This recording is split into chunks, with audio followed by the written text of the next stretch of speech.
Comenzamos el tema 3, decisiones financieras a largo plazo, la decisión de inversión 1.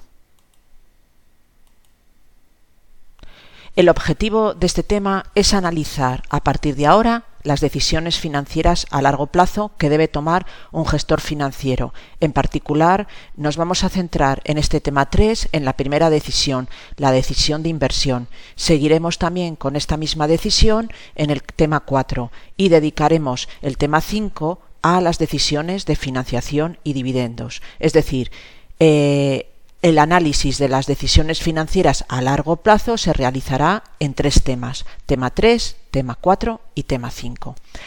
En este tema, en el tema 3, los contenidos específicos que vamos a estudiar son, en primer lugar, determinar o concretar cuáles son las decisiones financieras a largo plazo que debe tomar un gestor financiero.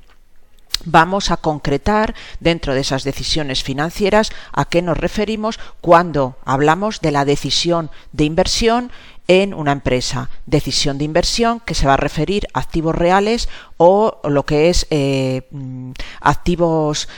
fijos y la asignación del presupuesto de capital a estas inversiones. Después veremos que esta decisión de inversión no es un acto, sino que es un proceso largo y costoso de realizar por parte del gestor financiero, y entonces lo que vamos a hacer es dividirlo en etapas, es decir, un proceso de inversión que se divide en 5 etapas. Por último, comenzaremos a analizar al final de este tema la segunda etapa de ese proceso de inversión, lo que es la estimación de la dimensión financiera de los proyectos de inversión, dejando la etapa 3 y 4 del proceso de inversión para estudiarla en el tema 4, en el tema siguiente. También tenéis aquí bibliografía que podéis consultar si queréis completar algunos de los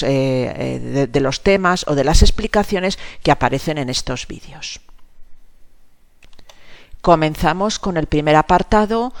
de introducción. Vamos a determinar o a delimitar cuáles son las decisiones financieras a largo plazo que debe tomar un gestor financiero. Como recordaréis, en el capítulo 2, en el tema 2, habíamos analizado cómo podíamos organizar todas las partidas que aparecían en la estructura económica o asignación de recursos financieros, lo que es la aplicación de fondos y la estructura financiera u obtención de recursos financieros, origen de los fondos, y las clasificábamos en esas grandes partidas: activo no corriente, activo corriente, capitales permanentes, que incluían el patrimonio neto y el pasivo no corriente, y por último el pasivo corriente. Decíamos que en estas partidas, ¿no?, tenía que existir un equilibrio entre las partidas de la estructura económica y la estructura financiera, que es lo que llamábamos el fondo de maniobra, es decir, ese stock financiero o fondo de solvencia para poder que la empresa pudiese hacer frente a eventuales desfases entre la corriente de cobros y pagos del ciclo de explotación. Decíamos que el trabajo del gestor financiero se podía ver perfectamente a través de esta estructura económico-financiera que llamamos balance, y que había una serie de sucesos que se repetían de manera periódica a lo largo de la vida de la empresa. Habíamos visto en el tema 2, habíamos analizado lo que eran aquellos sucesos que se repetían a corto plazo, como era todo lo que tenía que ver con el ciclo de explotación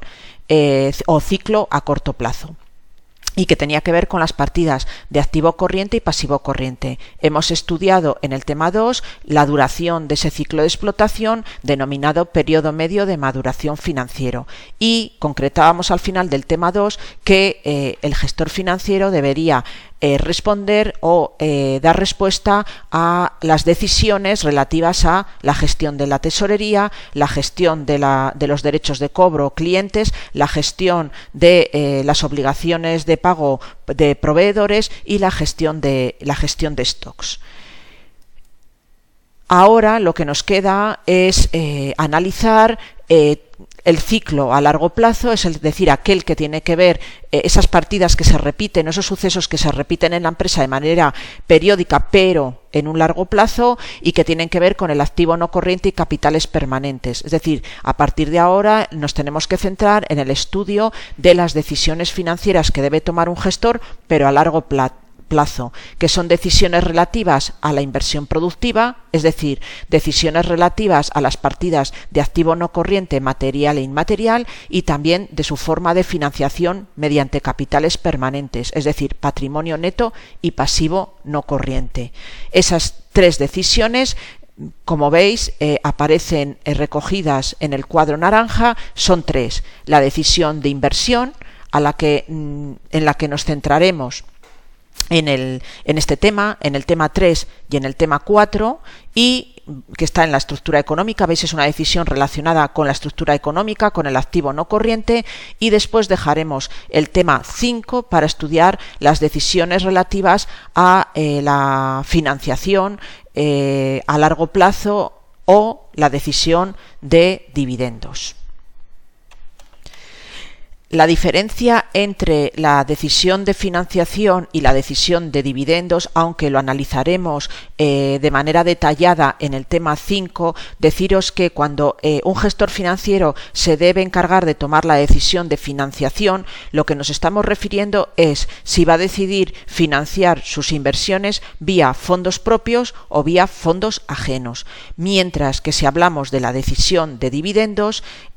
lo que el gestor debe decidir, o al menos planteárselo a los accionistas, porque son ellos los que en última instancia decidirán, lo que debe decidir es si se va a financiar vía fondos internos o vía fondos externos. Es decir, una vez que se ha cerrado el ejercicio económico, el beneficio se debe decidir, serán los accionistas quienes lo decidan, si quiere que se reparta vía dividendos, en cuyo caso se deberá buscar financiación externa, o si decide que ese beneficio se quede en la empresa en forma de reservas, es decir, autofinanciación, y por lo tanto el gestor podrá financiar sus inversiones mediante financiación interna o autofinanciación.